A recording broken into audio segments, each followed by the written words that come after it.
Shalom, meus amigos, tudo bem com vocês? Como é que estão as coisas? Curtindo esse friozinho gostoso?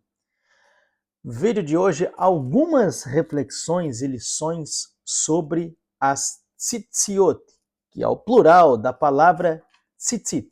Vamos lá. O que é tzitzit? Que eu estou com o meu talit para demonstrar para vocês. Tzitzit são essas franjas que nós colocamos em vestimentos que tenham 4 cantos. Então nós temos esse chale, que nós chamamos de talit. Ele é um manto, então, retangular, então ele tem as suas 4 bordas, seus 4 cantos, e então nós afixamos essas franjas. Isso é um tzitzit.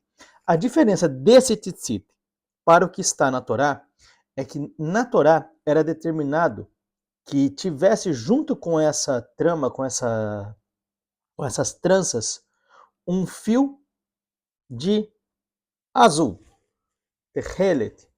E é sobre isso que nós vamos falar no vídeo de hoje. Esse vídeo envolve a Parashá Shelach Lecha, porque a determinação do tzitzit está exatamente após o relato dos espias. Todo mundo talvez lembra dessa passagem que o Eterno manda que Moshe conquiste a terra de Canaã, e aqui nós temos 2 histórias que nós vamos somá-las para completar. Lá em Devarim, lá em Deuteronômio, Moisés diz que o povo consultou ele e ele achou boa a ideia. Falou assim, olha, por que nós não mandamos espiões para a terra de Canaã? E Moisés achou a ideia boa e mandou, isso foi um fracasso. E depois, lá em Números, a história está um pouco diferente. Diz que o povo, Moisés consultou Deus e Deus disse, envie, Shelach Lecha, envie por você espias.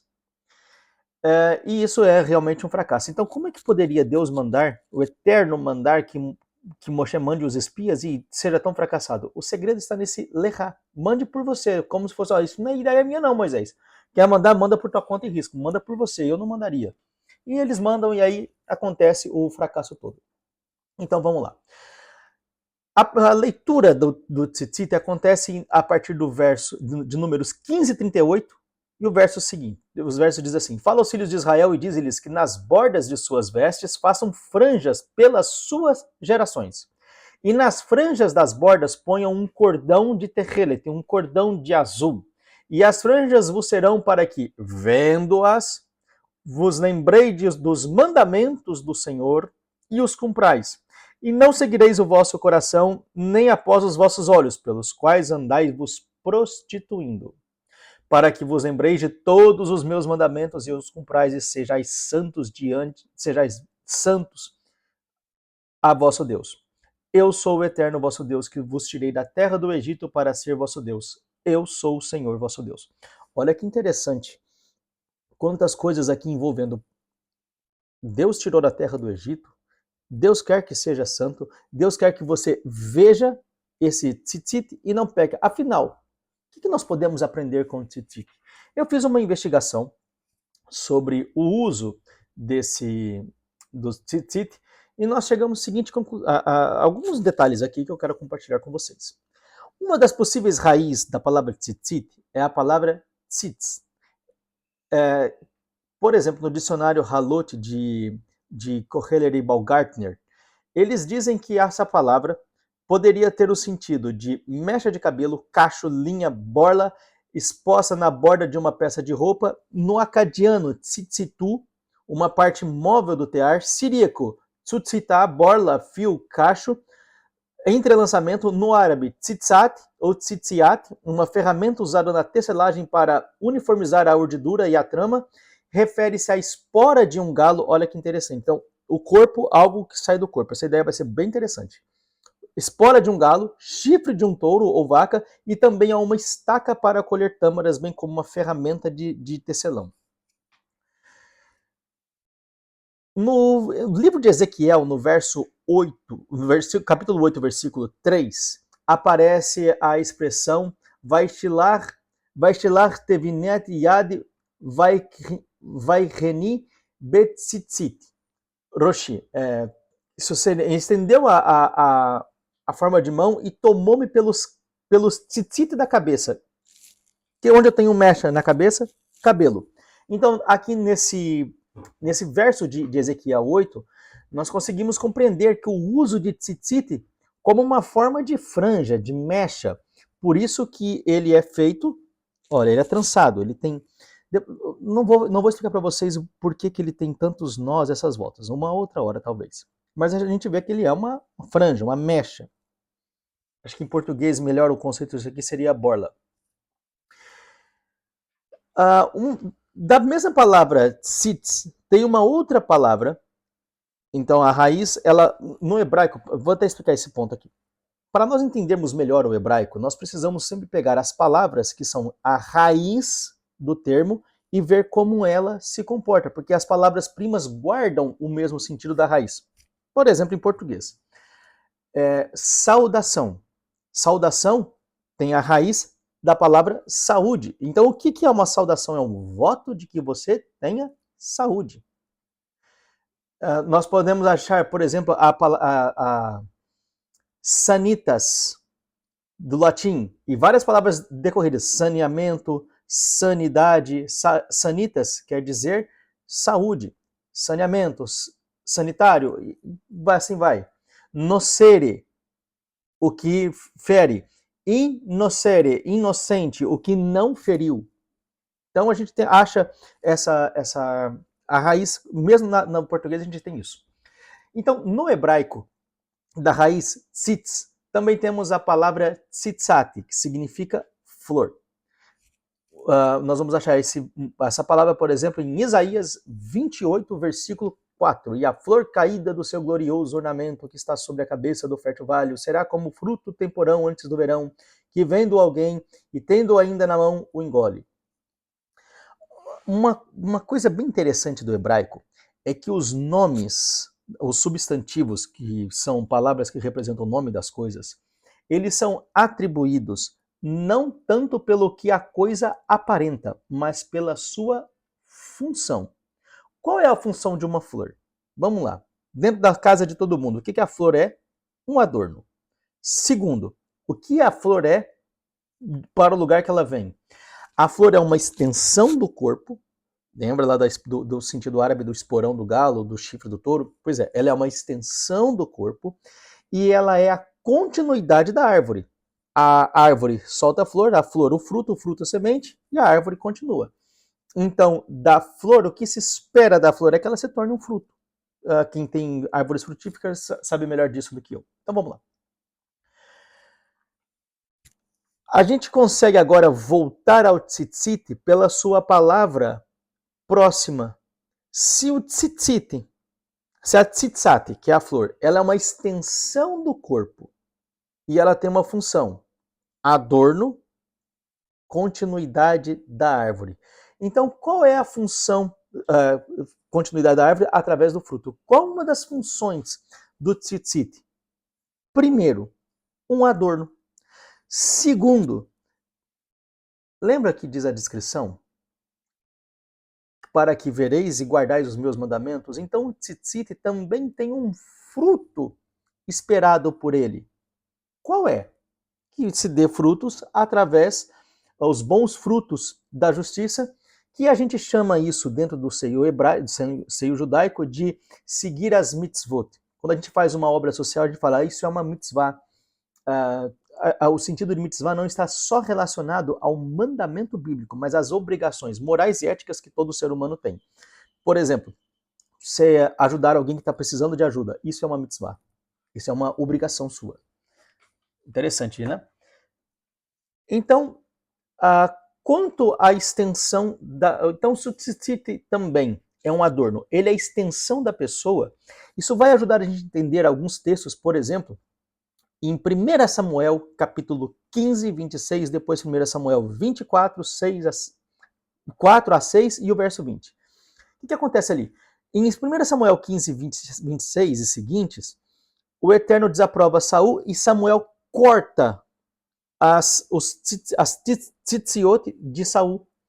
Isso para Saul era uma ofensa. Saul ali então recebe a mensagem de que o reino dele não teria continuidade. Acabou, cortou, ele foi cortado. Como se você tivesse matado a pessoa.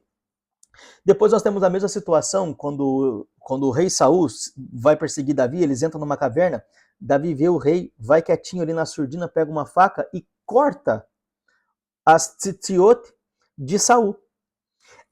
Olha que interessante. Quando isso acontece, Davi tem um sentimento que não deveria ter feito isso, mas ele só cortou um pano. Por que ele se arrependeu tanto?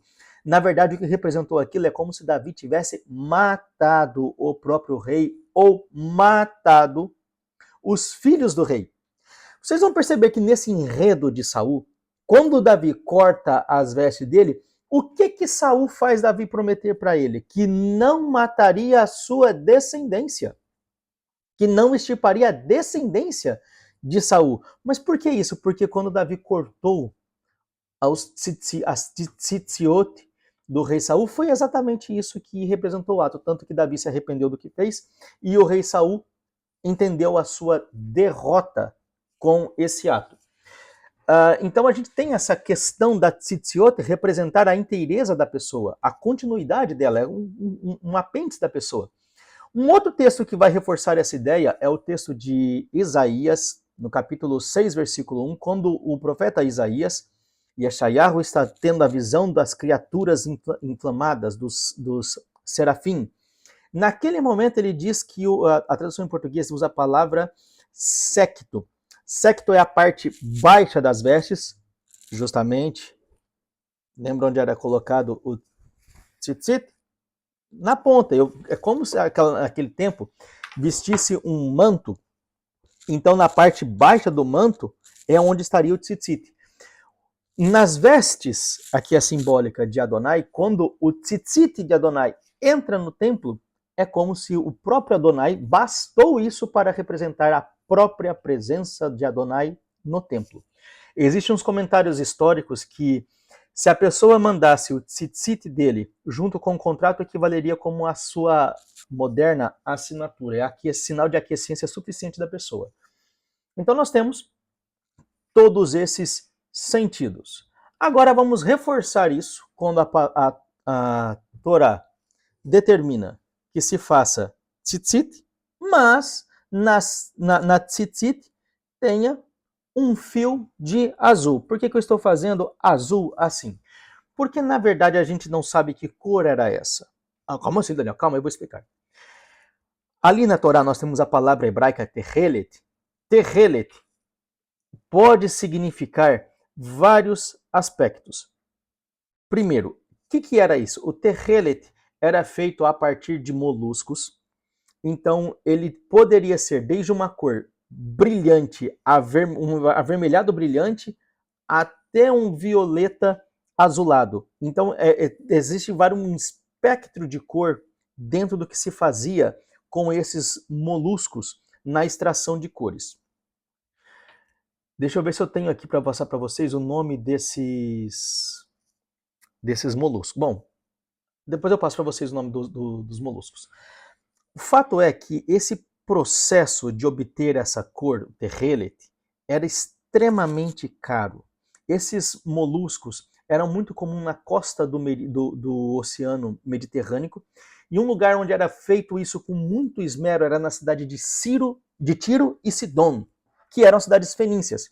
Existe uma teoria de que a palavra Canaã seja de uma origem hurrita, ela tem a sua raiz no acadiano, mas o uso era hurrita e significaria terra da púrpura, por conta desse processo de tingimento de tecido, de obtenção de cores através desses moluscos. A cidade de Tiro e de Sidom, aliás, os próprios gregos chamavam os habitantes de Tiro, Sidom, aquela região, de fenícios, porque a palavra fenícia estaria também relacionada a cores. Então, esse era um processo extremamente caro. Quem tinha cores púrpura? Quem tinha essas cores de tehelet obtidas dessa cor? os itens sacerdotais, porque isso era a mais alta honra que se poderia fazer, isso era caríssimo. Segundo, reis ou nobres. O povo não teria essa cor em casa, não teria nada. Sei lá, seria equiparado a você ter pensa aí, sei lá, um relógio, um Rolex de ouro, sei lá, uma coisa cara. Quem tem, tu sabe que o cara não está comendo presunto e arrotando peito de peru. Não, ele tem bala na agulha. O cara tem kesef, o cara tem cacife, tem prata, la plata. O cara é rico. Então, qual é a origem do termo Tehelet? Uma das possíveis origens dele é que ele venha da palavra kalá. Kalá significa completude, estar completo, estar finalizado, estar no fim, estar no limite, estar na extremidade, terminar, limitar. Por exemplo, a palavra tahlit, usada na canção Adon Olam, sem tahlit, bli tahlit, sem fim. Qual que é a ideia aqui do kalá com terminar? Estar completo. Onde termina o horizonte? Vamos lá, vamos voltar, nós estamos há 3.000 anos, nós voltamos no tempo 3.000 anos. O que a gente vê no final do horizonte é o início do azul do céu. Então, o céu representa o limite, a extremidade, é o máximo que você consegue olhar. Então, o azul do céu representa todo o mundo visível, tudo que se pode ver. Além do céu está o oculto. Essa é exatamente a palavra olam. A palavra olam, ou alan, tem a letra Ain, Lamed e Men. No hebraico arcaico isso é escrito um olho, cajado e água. Pega um cajado e aponta para o mar. Onde termina a visão, você não sabe o que está atrás. Isso é a noção de olam. Olam não significa eterno, para sempre. Olam significa para muito além do alcance da visão. Isso pode ser para frente ou para trás, mas não significa que seja para sempre, que não tenha fim. Pelo contrário, é o que está distante. É tão para lá que eu não consigo ver, seja para o futuro ou para o passado. Pois muito bem. Essa noção do azul como limite, nós vamos encontrar, por exemplo, quando em Números 4:9, quando diz que a menorá, o candelabro, a lâmpada de Deus, vai ser coberta com uma cortina azul. O que significa isso?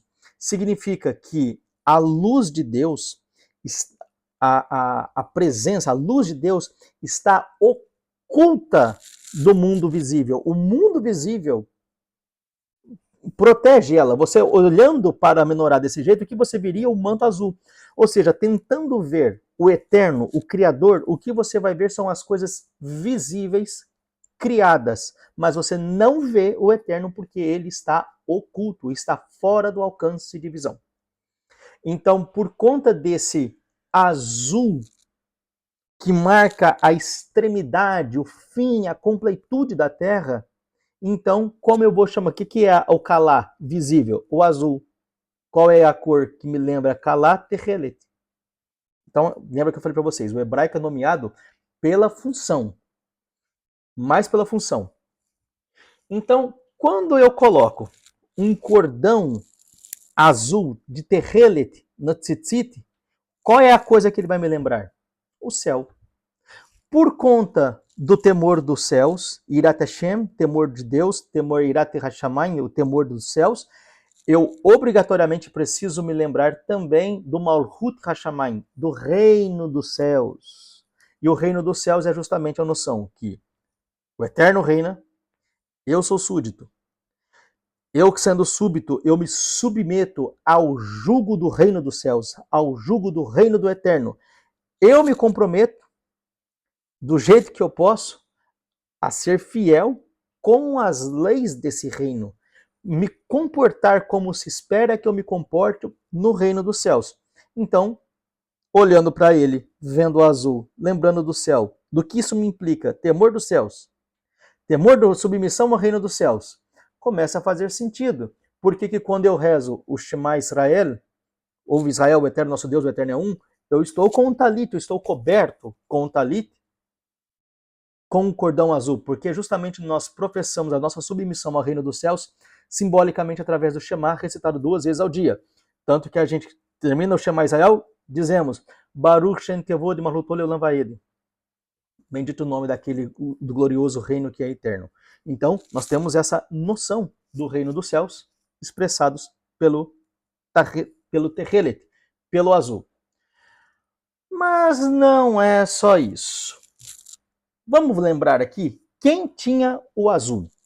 Só reis. Era símbolo da realeza. Ou casas, você poderia ter, de repente, Tehelet em algumas roupas, se o cara fosse muito, muito rico, nobre.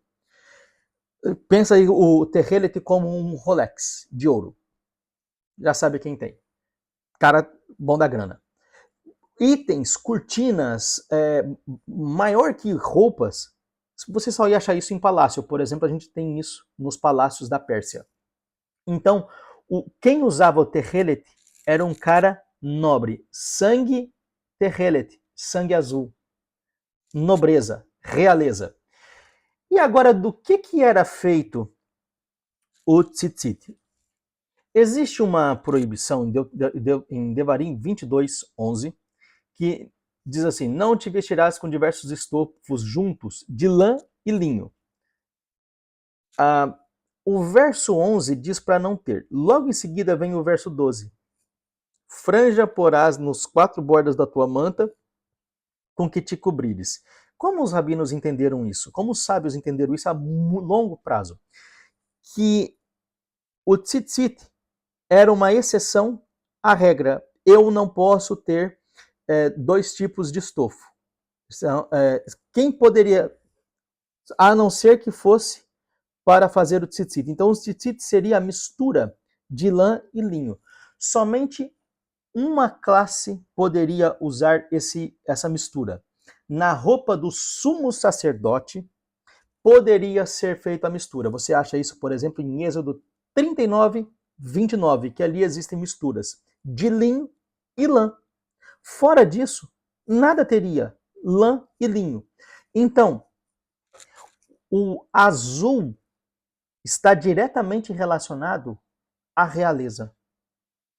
E o tzitzit feito com a mistura do sha'atnes lembraria diretamente a classe sacerdotal.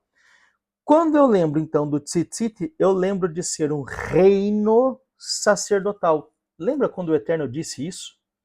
Se não me engano, em Shemot 19, vocês serão para mim um reino sacerdotal, ou reis e sacerdotes. Lembra de uma figura que aparece para Avraham Avinu? Malchit-Sedek, rei de Salém, sacerdote. A fusão da figura, reis e sacerdotes. Depois você vai achar isso no Salmo 110 também, com muitas curiosidades para o assunto que nós não vamos abordar agora, porque não é tema. Êxodo 19:6. Pelas suas gerações, e vós me sereis um reino sacerdotal e um povo santo. Essas são as palavras que falarás aos filhos de Israel. Então ali vem aqui a chegada da Torá. Então a gente vê só de vendo o tzitziot, compromisso com o reino, compromisso com sacerdócio. Interessante que nos serviços de sinagoga, quando todos... Pensa numa escola. Na minha época de escola, o uniforme era obrigatório. Tu não entrasse com uniforme, tu não entrava na aula. Você perdia a aula, mas não entrava na escola sem uniforme. Pois bem, com o talit e com o uniforme acontece a mesma coisa. Você pode ser rico, você pode ser pobre, você pode ser rico, você pode ser quem quiser que seja. Uma criança, na minha época de escola, de até os seus 12 anos de idade, que ninguém usava maquiagem naquele tempo, não tinha essas coisas. Até 12 anos você não diferenciava quem era o filho do doutor e quem era o filho do boia fria na escola, porque todos estavam vestidos de forma igual. Então, o talit e o tzitzit, ele iguala todas as pessoas. Talvez a diferença que estivesse entre as tribos seria justamente a noção de que existe uma classe privilegiada que será rei e uma classe privilegiada que será sacerdote. Contudo, o tzitzit torna todo mundo rei e sacerdote de si mesmo. as obrigações para com o reino dos céus é pessoal. É cada um por si, meu amigo. A própria estrutura do templo que vem do Mishkan, que vem do tabernáculo, era a estrutura do homem. Porque quando o Eterno fala, construa o tabernáculo conforme o modelo que eu mostro você, Moisés. Isso é o que está na Torá. As pessoas acham que Deus mostrou um modelo celestial. Não! O modelo do tabernáculo era o próprio Moisés. E a gente começa a entender o tabernáculo quando a gente olha para dentro de nós. Mas isso também é assunto para uma outra hora. Não agora. É muito complexo. O vídeo já está ficando longo. Curiosidade sobre, então, o tzitzit. Mulheres poderiam usar? Nós temos uma passagem no Talmud Babili, Tratado de Menahot, fólio 43a, em que o Rabi Yehudá diz que, o Talmud diz que Rabi Yehudá afixava os cordões brancos e azul celeste na vestimenta de sua esposa, e todas as manhãs ele recitava a bênção para nos envolvermos em vestimentas com franjas ritualísticas. A Guemará pergunta, pelo fato de ele fixar franjas rituais na veste de sua esposa, é evidente que ele sustenta que a obrigação das franjas rituais é uma mitzvah positiva que não é limitada pelo tempo, e, portanto, as mulheres também são obrigadas a isso. Mas se essa é sua opinião, por que ele recitou a bênção nas franjas rituais todas as manhãs? Para que a mitzvah não seja limitada pelo tempo, ela deve ser aplicada à noite, caso em que uma nova bênção não deve ser recitada pela manhã. Bom, aqui tem a discussão, mas a esposa do Rabi Yehudá usava tzitzit, sem problemas algum. Isso no século II da Era Comum. Avançando com todas as nossas noções, lembra agora que o talit iguala a todos? Homens e mulheres usando tzitzit estão iguais? Qual que é a nossa tendência natural? A gente tenta igualar as pessoas, mas rebaixando. Quando você encontra com uma autoridade, um policial está te multando, você está errado, pô. O policial está te multando, está fazendo o trabalho dele. O que a gente lembra? Sou eu quem pago o seu salário. Você é um servidor público, você serve. O que a gente faz? Traz a autoridade de cima para baixo. A gente nivela abaixando as pessoas. Veja, eu trago o juiz, que é a autoridade, o prefeito, fui eu que te elegi, fui eu que te coloquei aí, fui eu. Tá. O que eu faço com a autoridade? Eu trago ela para o nível que eu estou, porque eu estou baixo. Mas o nível do inspirador da Torá está alto. O que a Torá fez com todos que estavam baixo? Elevou. Como? A Torá nivelou a todos, não por baixo. A Torá nivelou a todos pelo alto, por cima, dando a eles o status de reis e sacerdotes. E isso com a obrigação de que agora sim, como rei e sacerdote, como que é a tua postura? Entenda que esse relato está imediatamente depois do relatório catastrófico dos espias e antes da rebelião que vai ter de Korah e Datan e Aviram. Então, a lição do tzitzit, se aprendido no seu tempo certo, evitaria o relato desastroso dos espias, porque isso não é esperado de um rei e sacerdote. Aqueles homens eram cabeças de tribo. Você não espera isso do seu líder. E também, sabendo que todos são reis e sacerdotes, a rebelião de Corá e a sua tropa não teria propósito de ser. E eu separei algumas liçõezinhas que eu vou compartilhar com vocês. Então, vendo os tzitziot com o seu cordão azul, lembramos de várias lições.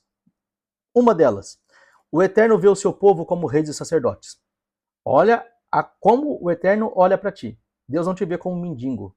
Deus te vê como rei e sacerdote. A nobreza e santidade do povo de Israel tem uma fonte certa. Deus. Então, eu lembro que sem Deus eu sou escravo. Com Deus, rei e sacerdote. Lembra que eu sou o Eterno que te tirei da terra do Egito. O azul relembra os céus, assim por conta do Malhut e Hashamayim expressado pelo Shema, todos devem ser submissos a esse reino, seguindo a Torá. Quem deu o status de rei também deu de sacerdote, com os seus direitos e obrigações da santidade. Agora, dica prática. Para de se nivelar por baixo. Jamais rebaixe a si, quando o próprio Eterno te enaltece. O Eterno te pôs por cabeça, não por cauda. Para de sentimento de derrota. Desvie de se comportar como derrotado diante dos desafios. Confia naquele que te eleva ao status de rei, rainha, sacerdote e sacerdotisa. Os tzitziot são adornos, representam o dever de dar frutos, bons frutos, que são as mitivot. E agora, mais uma que eu deixo em aberto para você, meu caro amigo. Detalhe, de acordo com a teoria de Niels Bohr, a realidade depende do observador. O observador determina a realidade. Como você vai olhar para os desafios que estão diante de você? Você pode chamar esses desafios de problemas. Eu já te digo, são desafios. Ah, mas eu não tenho condição de vencer. Se você não tivesse condição de vencer, não teria esse desafio. Ah, fulano não me ajudou. Para de ser vítima. Rei sacerdote, vá à luta. Lembra do relato dos espias? Um comportamento derrotado não é esperado. A catástrofe dos espias foi justamente estar derrotados diante do comportamento. Compare Caleb e Josué. É o mesmo relato, mas o comportamento deles mostra quem tem atitude de vencedor, de campeão. E quem tem atitude de derrotado. Não é esperado de um rei, de um sacerdote, que ele se desanime diante do desafio, diante do problema. Shalom, meus amigos. Até a próxima. Vamos que vamos.